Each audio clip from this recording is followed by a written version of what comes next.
So let's bring you up to date with our main story this morning. The government will be meeting today to discuss further plans on how to delay the spread of coronavirus.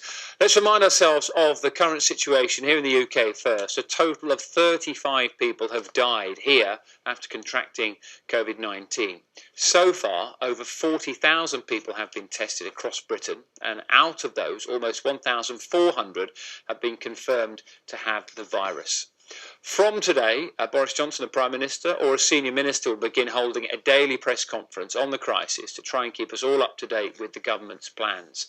This afternoon, the Prime Minister will also chair an emergency COBRA meeting, which will discuss next steps, including possible ways to shield the elderly and vulnerable from the virus. The Scottish Government has advised that events involving more than 500 people should be cancelled. So much to talk about. Right now, we've got a specialist panel here. We can speak now to Dr. Chaand Nagpaul, who's chairman of the British Medical Association. Morning to you. We'll be with you in a minute.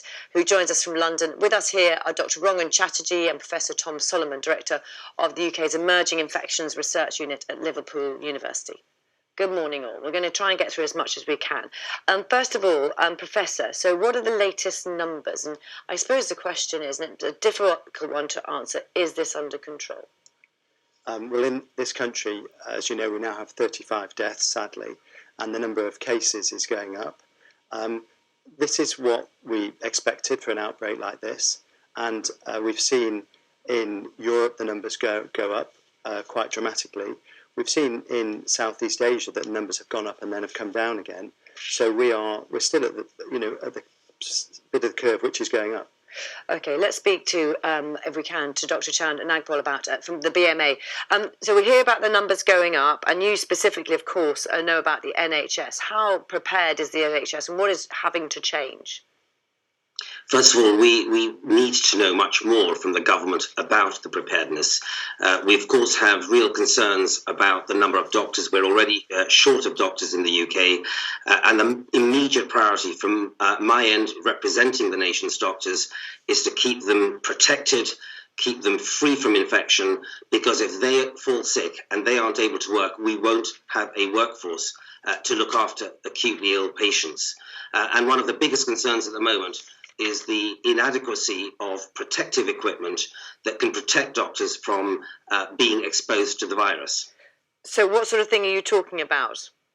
We're talking about protective masks, visors, aprons, gowns, the sort of equipment that doctors need in order to not get the infection. At the moment, those supplies are by no means adequately available in hospitals. A lot of doctors are contacting us, worried that they're seeing patients with infection in wards where there are infected patients, and they don't feel they have adequate protection. Similarly, in GP practices, we don't have sufficient masks or of adequate quality that allows doctors to be protected whilst they're conducting their surgeries. The other problem we've got at the moment is that with the policy of self-isolation for 7 days, we don't have rapid testing of doctors and other healthcare staff. So many are signing off work for a week. They may not have coronavirus, but because they're not being tested, even if they recover in a couple of days, they're off work for a whole week. That's actually shrinking our workforce and putting enormous pressure on the system. Let's bring in our GP in the studio on that issue. Listening to that, is that the same sort of experience that you and other GPs are facing? Yeah, I mean, I think there's a lot of concerns about the amount of equipment that is available to keep people safe, for sure. But I will say there's a lot of practices who are showing a lot of innovation here. There's a practice in St Albans called the Malting Surgery who they took preemptive action themselves. They closed their surgery down. Then they put different zones in place. So reception staff would work in a particular zone, which was cut off from the rest of the practice. People coming in with fevers and upper respiratory tract infections were put in a different zone. And all non-urgent and consultations that could were moved over to video and telephone very, very quickly. So, they've very kindly shared their guidance online, and lots of practices are using that. So I think there is a lot of innovation there by doctors, but obviously we want more protective equipment. On testing, Tom Solomon, Lisa asks, how will we know true numbers infected if we only test those who are actually hospitalised, and does it matter? Well, we won't know the complete number infected unless we test everybody. You can make an approximation. because we know for everyone that's hospitalised how many non-hospitalised cases there are. Whether it matters or not depends on the approach that you're taking. In some of the Asian countries, they've had a very aggressive policy, particularly South Korea, of continuing to test every case and also testing all of their contacts and then isolating all of their contacts. So they've known exactly who's infected and they've managed to contain it like that. I think Dr. Chaand makes an important point about healthcare workers. Even if we're not testing everyone in this country, I think we should be testing healthcare workers, because you need to know if they have a fever and a cough, you need to know, is it the coronavirus, in which case they isolate for 7 days, and then importantly, they've then had their infection, and then they can go back to work and work for right through the winter, whatever coughs and colds they have. If we don't test them, then they're off for 7 days, they come back a month or two later, they're sick again, they have to go off again. So I think I do think it might be sensible to rethink this policy of who is tested and to consider testing healthcare workers so we know where we're up to with them. It'd be interesting to see if the government does look at that again in the sort of coming days. We know they're having that daily press conference now as well.